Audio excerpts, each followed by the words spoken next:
Welcome to Lesson 4 of Relational Awareness.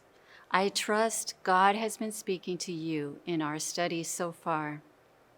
Today we will be learning what biblical headship looks like. It is much different than what worldly headship looks like, which involves power and control. However, the godly view of headship is about service and sacrifice. Ephesians 5:23 says, "The husband is the head of the wife, as Christ is the head of the church."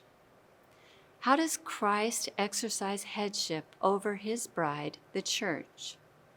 In John chapter 13, we see that Jesus washed the feet of his disciples. He was demonstrating that leaders are to serve rather than to be served. Also, Jesus sacrificed his life for us. Headship does not have to do with hierarchy and power. Headship, according to Christ, is serving and sacrificing. As we mentioned in our last lesson, a husband is called to die to himself for his wife. Jesus is and was God, yet he lowered himself to become a human. He was humbler than we could even imagine. The husband is called to exert the great humility of Jesus to his wife. Some ways a husband can serve his wife are by offering to help her and by empathizing with her. A husband can sacrifice for his wife by asking for his wife's opinions and truly listening to her. He can disagree with her ideas without being disagreeable. He can be willing to compromise when there is a disagreement. The husband and wife are one body. The head and body operate together in agreement. The husband cares for his wife as his own body.